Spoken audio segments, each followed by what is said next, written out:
നമ്മുടെ രാജ്യം ഓരോ ദിനം കഴിയുന്തോറും പുറകോട്ട് പോവുകയാണ്. രാജ്യത്തിൻ്റെ മതനിരപേക്ഷത വലിയ തോതിൽ ദുർബലപ്പെടുന്നു.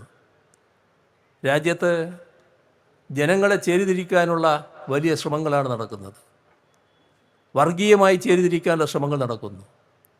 വർഗീയ സംഘർഷങ്ങൾ, വർഗീയ കലാപങ്ങൾ നമ്മുടെ രാജ്യത്ത് പലതരത്തിൽ നടക്കുന്നു.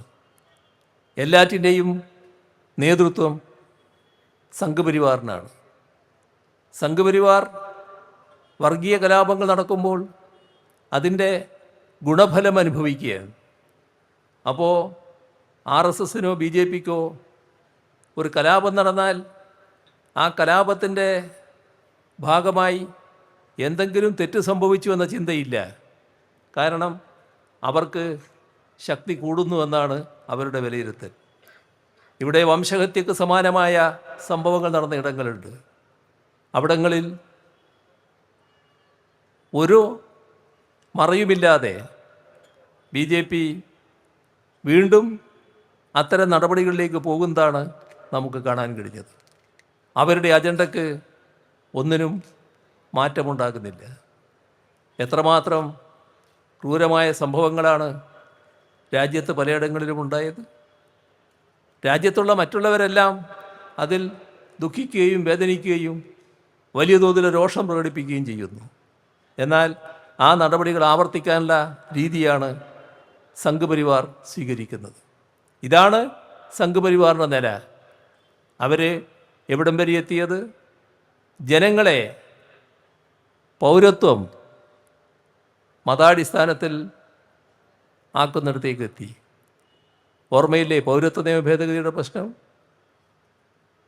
ഇപ്പോൾ വലിയ തോതിലുള്ള തീവ്രമായ വോട്ടർ പട്ടിക പരിഷ്കരണം വന്നു. എന്താ അതിൻ്റെ ഭാഗമായി സംഭവിച്ചത്? ലക്ഷക്കണക്കിന് ആളുകളാണ് വോട്ടർ പട്ടികയിൽ നിന്ന് ഒഴിവായിപ്പോയത്. ലക്ഷക്കണക്കിന് ആളുകൾ വോട്ടർ പട്ടികയിൽ നിന്ന് ഒഴിവായിപ്പോയാൽ അവരാകെ വീണ്ടും വോട്ടർ പട്ടികയിൽ അംഗമായിട്ട് വരിക എന്നുള്ളത് അത്ര എളുപ്പമുള്ള കാര്യമല്ല.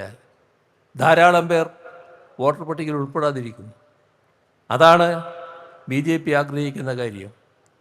എന്നാൽ അതോടൊപ്പം തന്നെ ഒരു പ്രത്യേക വിഭാഗങ്ങളെ ലക്ഷ്യമിട്ടുകൊണ്ടുള്ള നീക്കങ്ങൾ നടക്കുന്നു. പ്രത്യേക മതവിഭാഗങ്ങളെ ലക്ഷ്യമിട്ടുകൊണ്ടുള്ള നീക്കങ്ങൾ നടക്കുന്നു. എല്ലാം തങ്ങളുടെ അജണ്ടക്കനുസരിച്ച് കാര്യങ്ങൾ നീക്കുക എന്ന നിലയാണ് വരുന്നത്. വർഗീയമായി കാര്യങ്ങൾ നീക്കിക്കൊണ്ടിരിക്കുന്നു. അപ്പോൾ വർഗീയതയ്ക്കെതിരെയുള്ള വലിയ നീക്കം രാജ്യത്തുണ്ടാകേണ്ടതുണ്ട്. മതനിരപേക്ഷത ശക്തമായി നിലനിർത്തണമെങ്കിൽ ഒരു സംശയമില്ല, വർഗീയതയ്ക്കെതിരെ വിട്ടുവീഴ്ചയില്ലാത്ത സമീപനം സ്വീകരിക്കണം. അതിൻ്റെ ഭാഗമായി തന്നെ വലിയ തോതിലുള്ള മതനിരപേക്ഷ പ്രസ്ഥാനങ്ങൾ നമ്മുടെ രാജ്യത്ത് ഉയർന്നു വരേണ്ടതുണ്ട്. അതിലും ഏറ്റവും നല്ല രീതിയിൽ കേന്ദ്രീകരിക്കാൻ കഴിയുന്നത് നമ്മുടെ രാജ്യത്തിലെ യുവതക്ക് തന്നെയാണ്. ഇവിടെ രാജ്യത്തിൻ്റെ പൊതുസ്ഥിതി, രാജ്യം അങ്ങേയറ്റം പ്രയാസം അനുഭവിക്കുന്ന അവസ്ഥയിലാണ്. ഒരു ഭാഗത്ത് ദാരിദ്ര്യം പെരുകുന്നു. ഇവിടെ തൊഴിലില്ലായ്മ വർദ്ധിച്ചുകൊണ്ടിരിക്കുന്നു. തൊഴിലില്ലായ്മ വർദ്ധിക്കുമ്പോൾ തന്നെ നാം ശ്രദ്ധിക്കേണ്ട ഒരു കാര്യം, തൊഴിൽ നേടാനുള്ള വിദ്യാഭ്യാസം രാജ്യത്താകെ ഒരേ രീതിയിലാണെന്ന് കാണണ്ട. പലയിടത്തും വിദ്യാഭ്യാസം നിഷേധിക്കപ്പെടുന്നു. പൊതുവിദ്യാഭ്യാസം വലിയ തോതിൽ നിഷേധിക്കപ്പെടുകയാണ്. അതിൻ്റെ ഭാഗമായി പൊതുവിദ്യാലയങ്ങൾ അടഞ്ഞു പോകുന്നു. പരിതാപകരമായ പൊതുവിദ്യാലയങ്ങളാണ് കേരളം വിട്ടാൽ കാണാൻ നമുക്ക് സാധിക്കുക. കേരളത്തിലെ പൊതുവിദ്യാലയങ്ങളെ കണ്ട് രാജ്യത്താകെ അങ്ങനെയാണെന്ന് ധരിക്കരുത്. വലിയ തോതിൽ പരിതാപകരമായ അവസ്ഥ നിലനിൽക്കുന്നു. പാവപ്പെട്ട കുട്ടികൾക്ക് വിദ്യാഭ്യാസം നടത്താൻ പറ്റാത്ത സാഹചര്യമുണ്ടായിരിക്കുന്നു. അപ്പോൾ വിദ്യ അഭ്യസിക്കാത്ത കുട്ടികളുടെ എണ്ണം പെരുകുന്നു. യഥാർത്ഥത്തിൽ ആ കുട്ടികൾക്ക് അവരാഗ്രഹിക്കുന്ന വിധം പഠിച്ചുയരാൻ കഴിയുന്നില്ല. ഉയർന്ന വിദ്യാഭ്യാസ യോഗ്യത നേടാൻ കഴിയുന്നില്ല.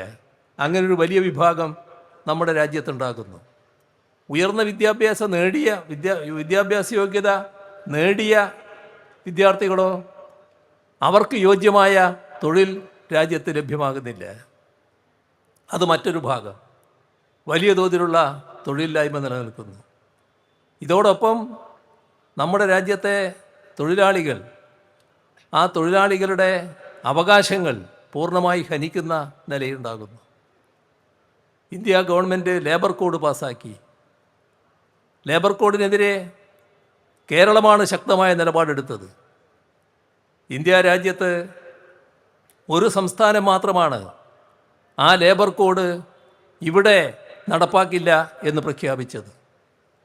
ആ പ്രഖ്യാപിച്ചെടുത്ത് മാത്രം ഒതുങ്ങി നിന്നില്ല.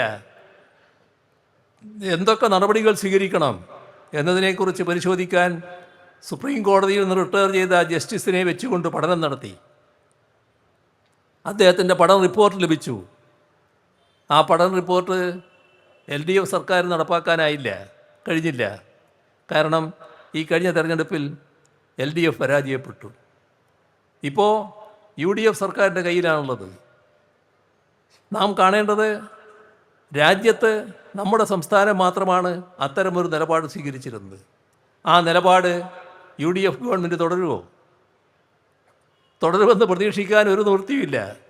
കാരണം എന്തൊക്കെയാണോ RSSൻ്റെ അജണ്ട, ഏതൊക്കെയാണോ BJPയുടെ അജണ്ട, ഏതൊക്കെയാണോ കേന്ദ്ര ഗവൺമെൻറ് പ്രഖ്യാപിച്ചിട്ടുള്ള കാര്യങ്ങൾ, അതെല്ലാം അക്ഷരം പ്രതി അനുസരിക്കാനാണ് ഇവിടെ UDF ഗവൺമെൻറ് സന്നദ്ധമായിട്ടുള്ളത്.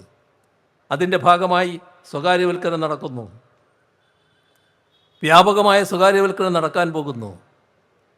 അത് നയപ്രഖ്യാപനത്തിലും പിന്നീട് വന്ന അവർ പ്രഖ്യാപിച്ച ധവളപത്രത്തിലും അതിൻ്റെ തുടർച്ചയായി ബജറ്റിലുമെല്ലാം പ്രഖ്യാപനങ്ങളുണ്ടായിരിക്കുന്നു. അപ്പോൾ കേരളത്തിൻ്റെ അവസ്ഥ അതാണെന്ന് നമ്മൾ കാണണം. ഇവിടെ രാജ്യവ്യാപകമായി ഇതിനെതിരെ പ്രതിഷേധമുയരുകയാണ്. അപ്പോഴാണ് അതീവ നിർഭാഗ്യകരമായ ഒരു വിധി ഇപ്പോൾ സുപ്രീം കോടതിയിൽ നിന്നുണ്ടായിട്ടുള്ളത്. അങ്ങേയറ്റം നിർഭാഗ്യകരമായ ഒന്നാണത്. ആ വിധിയനുസരിച്ച് തൊഴിലാളികളുടെ അവകാശങ്ങൾ ഇനി അങ്ങോട്ടില്ല എന്നുള്ളതാണ് പറഞ്ഞിട്ടുള്ളത്. ഈ ലേബർ കോഡ് പാസ്സാക്കുന്നതിന് മുൻപുള്ള അവകാശങ്ങൾ ലേബർ കോഡ് പാസ്സാക്കിയതിന് ശേഷം ഇല്ല എന്ന് സുപ്രീം കോടതി പറഞ്ഞിരിക്കുന്നു. കടുത്ത പ്രതിഷേധം എല്ലാ തൊഴിലാളി വിഭാഗങ്ങളിലും ഉയർന്നിരിക്കുന്നു. ഇത് തൊഴിലാളി വിഭാഗങ്ങളിൽ മാത്രം ഉയരേണ്ട പ്രതിഷേധമല്ല, നാളെ തൊഴിലെടുത്ത് ജീവിക്കേണ്ട എല്ലാവരിലും ഉയരേണ്ട പ്രതിഷേധമാണ്. ഈ നാടിൻ്റെ പ്രതിഷേധമായി മാറേണ്ട ഒന്നാണ്. നമ്മുടെ യുവതിയും ഏറ്റവും ഗൗരവമായി പരിഗണിക്കേണ്ട ഒരു വിഷയമായിട്ട് തന്നെയാണ് ഇത് നിൽക്കുന്നത്. അതിശക്തമായ എതിർപ്പ് ഇതിനെതിരെ ഉയർന്നു വരേണ്ടതായിട്ടുണ്ട്.